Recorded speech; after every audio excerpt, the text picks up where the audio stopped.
नमस्कार दोस्तों, आज हम बात करने वाले हैं फाइनल अकाउंट के कुछ एडजस्टमेंट के बारे में। लास्ट क्लास हमने बात की थी कुछ एडजस्टमेंट, जैसे कि क्लोजिंग स्टॉक के बारे में हमने बात की थी लास्ट क्लास। उसके बाद आउटस्टैंडिंग एक्सपेंसेस के बारे में, प्रीपेड एक्सपेंसेस के बारे में, एक्रूड इनकम और एडवांस इनकम। ये 5 एडजस्टमेंट के बारे में हमने लास्ट क्लास बात की थी। इसी को कंटिन्यू करते हुए आगे हम बात करने वाले हैं 6th एडजस्टमेंट के बारे में, डेप्रीशिएशन। देखिए डेप्रीशिएशन क्या है।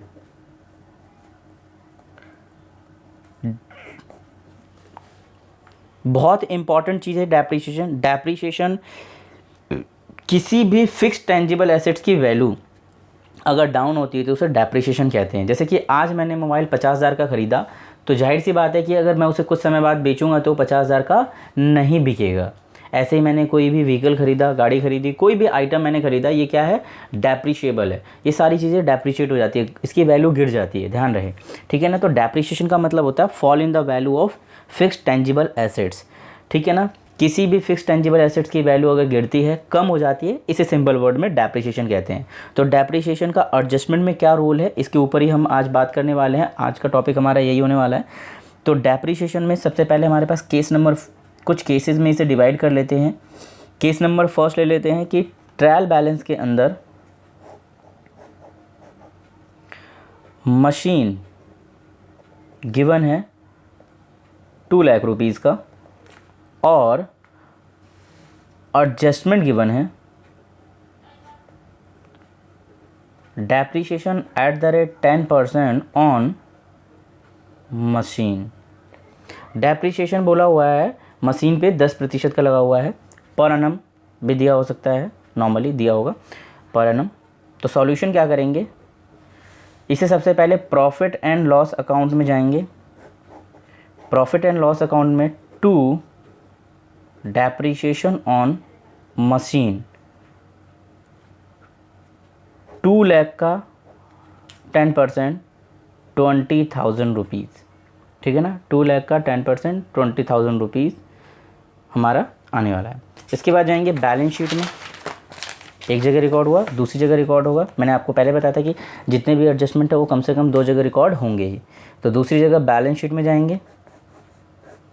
बैलेंस शीट में मशीन क्या है, एसेट्स, तो एसेट साइड में आएगा यहाँ पे मशीन 2 लाख रुपीज़, माइनस करेंगे डेप्रीशिएशन 20,000 और ये 1,80,000 बचेगा। यानी कि 1 साल बाद मशीन यूज़ होने के बाद 20,000 का डेप्रीशिएशन लगा और 2 लाख में से 20,000 घटाने के बाद 1,80,000 रुपये की मशीन हमारे पास बच गई। ये हमारा नॉर्मल सिंपल एडजस्टमेंट गिवन था। सेकंड केस डेप्रीशिएशन का कैसा हो सकता है, ट्रायल बैलेंस हमारे पास है।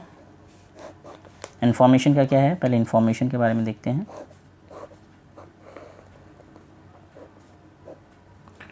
हमारे पास मशीन दिया हुआ है, मशीनरी की वैल्यू 2 लाख रुपीज़ एग्जाम्पल मान लेते हैं। फर्नीचर की वैल्यू गिवन है हमारे पास, मान लेते हैं 1 लाख रुपीज़। और प्रोविज़न फॉर डेप्रीशिएशन दिया हुआ है on machine, provision for depreciation on machine दिया हुआ है, मान लेते हैं कि 50,000। और ऑन फर्नीचर दिया हुआ है 20,000, ठीक है। इसके साथ एडजस्टमेंट भी कुछ गिवन है हमारे पास, कुछ एडिशनल इन्फॉर्मेशन गिवन है। पहला, depreciation at the rate 10% per annum on machine by SLM value पर है, ठीक है। या चलिए इसे डब्ल्यूडी भी कर लेते हैं। चलिए मैं दोबारा करता हूँ, 1 मिनट, इसे काटते हैं, दोबारा लिखता हूँ। बोला हुआ है depreciation at the rate 10% per annum on machine by WDV method से दिया हुआ है। WDV मेथड आप डेप्रिसिएशन में पढ़ेंगे, दो मेथड है, SLM और WDV, स्ट्रेट लाइन मेथड और रिटर्न डाउन वैल्यू मेथड, तो वहाँ डिटेल समझेंगे। बस ये जान ले अभी फ़िलहाल के लिए कि ये एक मेथड है। सेकंड, बाकी चैप्टर में जब डेप्रिसिएशन एक चैप्टर पढ़ेंगे तो वहाँ डिटेल से समझेंगे। फिर डेप्रिसिएशन बोला हुआ है at the rate 10% per annum on furniture bye SLM। देखिए दो ये मेथड है, यही इंपॉर्टेंट है, दोनों पे 10% का डेप्रिसिएशन लग रहा है, मशीन पे भी और फर्नीचर पे भी। बट मशीन पे जो है वो WDV मेथड है और फर्नीचर पे है वो SLM मेथड है। इससे क्या फ़र्क पड़ेगा ये देखते हैं। सॉल्यूशन में जाएंगे, profit and loss account, profit and loss account में लिखेंगे टू डेप्रिसिएशन अकाउंट के नाम से ऑन मशीन। WDV मेथड का मतलब होता है कि जो प्रोविज़न है वो अभी डिडक्ट नहीं किया गया है, अभी मान के चल रहे हैं, और जो प्रोविज़न है उसे घटाने के बाद डेप्रिसिएशन लगाना है, यानी कि प्रोविज़न को डिडक्ट करने के बाद जो वैल्यू बचेगी उस वैल्यू पर डेप्रिसिएशन लगाना होगा WDV मेथड पर। ध्यान रहे इस बात का, यानी कि मशीन की वैल्यू 2 लाख, 2 लाख में 50,000 रुपये का प्रोविज़न है तो घटा देंगे, बचा 1.5 लाख, 1.5 लाख का 10% लगाएंगे डेप्रिसिएशन, यानी कि 15,000 रुपये डेप्रिसिएशन आया। दोबारा रिपीट कर रहा हूँ मैं, अगर WDV मेथड से बोला जाता है तो पहले जो एक्चुअल वैल्यू है उसमें से, मशीन में से, उसमें से प्रोविज़न माइनस करेंगे और उस पर जो रेट दिया हुआ है वो चार्ज कर देंगे, तो निकलेगा 15,000। ऑन फर्नीचर, SLM की जो वैल्यू है, SLM का मतलब होता है कि स्ट्रेट लाइन मेथड, यानी कि ऑन, इसे इसका दूसरा नाम ऑन ओरिजिनल कॉस्ट मेथड भी, यानी कि फिक्स्ड मेथड भी है। जो वैल्यू पहले से दी हुई है, यानी कि जो स्टार्टिंग वैल्यू है उस वैल्यू पर ही हम चार्ज करेंगे डेप्रिसिएशन, प्रोविज़न को घटाएंगे नहीं इसमें। तो यानी कि सीधा 1 लाख पे 10%, 10,000 रुपये चार्ज हो जाना है, यानी कि 25,000 का टोटल डेप्रिसिएशन चार्ज हुआ। आउटर कॉलम में प्रॉफिट एंड लॉस अकाउंट में दिखा दिया जाएगा। इसके बाद जाएंगे बैलेंस शीट।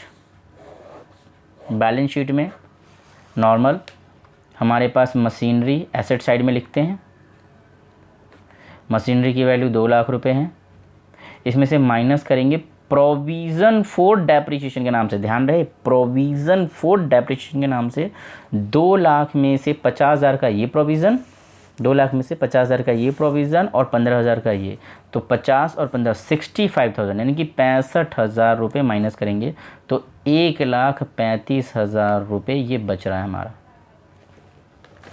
क्या बच रहा है ये? 1,35,000 रुपये ये हमारी वैल्यू बच गई।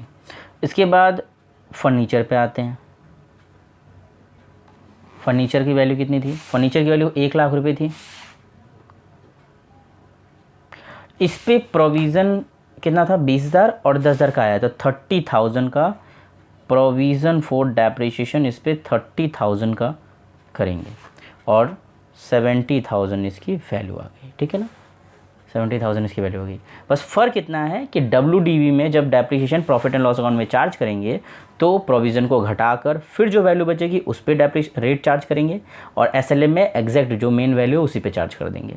घटाने समय जब बैलेंस शीट में जाएंगे तो घटाने समय दोनों को प्रोविज़न का और डेप्रिसिएशन जो चार्ज हुआ उसे ऐड करके डिडक्ट करेंगे उसकी एक्चुअल वैल्यू में से, तो निकल के आएगा ये हमारा डेप्रिसिएशन का case number 3। Case number 3, case number 3 में क्या है देखते हैं। एक एग्जांपल क्रिएट करते हैं इसे समझने के लिए कि क्या कहता है ये। सबसे पहले हमारे पास मशीनरी की वैल्यू गिवन है ट्रायल बैलेंस के अंदर। मशीनरी की वैल्यू अगेन इस बार चेंज कर लेते हैं, चलिए मशीन की वैल्यू चलिए 2 लाख ही रहने देते हैं, क्या दिक्कत है। और फर्नीचर की वैल्यू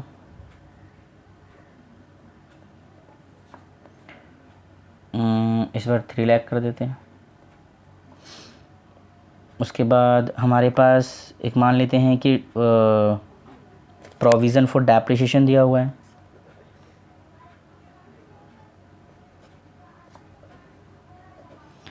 प्रोविज़न फॉर डेप्रिसिएशन दिया हुआ है ऑन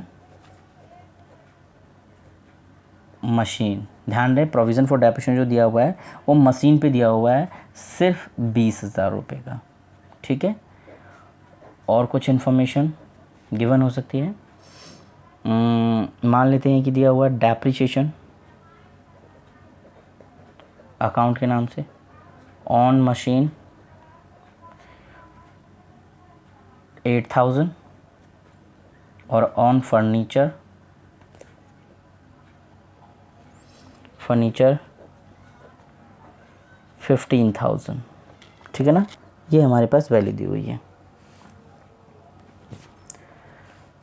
सॉल्यूशन में जाएंगे और सॉल्यूशन में depreciation profit and loss account में आता है, तो प्रॉफिट एंड लॉस अकाउंट में जाएंगे और 2 डेप्रिसिएशन अकाउंट के नाम से ऑन मशीन पे हमारे पास कितना है 8,000 और ऑन फर्नीचर पे 15,000, यानी 23,000 23,000 रुपये का टोटल डेप्रिसिएशन लग गया profit and loss. Balance sheet में जाएंगे,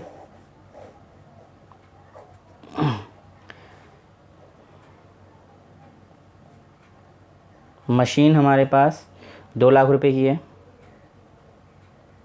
माइनस कर देंगे प्रोविज़न फॉर डेप्रिसिएशन 20,000 रुपीज़ का दिया हुआ था, 1,80,000 रुपये की ये वैल्यू आ गई। फर्नीचर पे आ जाते हैं, फर्नीचर पे देखो क्या है, प्रोविज़न नहीं है, सीधा डेप्रिसिएशन है, यानी कि ये जो ट्रायल बैलेंस के अंदर जो गिवन होता है डेप्रिसिएशन वो ऑलरेडी एडजस्टेड होता है, तो यानी कि सीधा फर्नीचर की वैल्यू 3 लाख रुपए सीधा ट्रायल बैलेंस से उठाएंगे और यहाँ डाल देंगे 3 लाख रुपए, ठीक है। 3 लाख रुपए सीधा उठाएंगे यहाँ से और इधर रिकॉर्ड कर देंगे, ख़त्म, कुछ नहीं है। नॉर्मल ये 3 एडजस्टमेंट थे डेप्रिसिएशन के, इससे ज़्यादा हैवी नहीं आते हैं एडजस्टमेंट, बहुत इजी है। तो आज की क्लास यहीं समाप्त करते हैं दोस्तों। अगर ये क्लास अच्छी लगी हो तो प्लीज़ लाइक करें, शेयर करें, कमेंट, सब्सक्राइब। कोई सजेशन है तो आप सजेशन दे सकते हैं, मैं उनको ज़रूर पढ़ूँगा और ज़रूर उनका रिप्लाई करूँगा। तो मिलते हैं फिर अगली क्लास में। Thank you friend.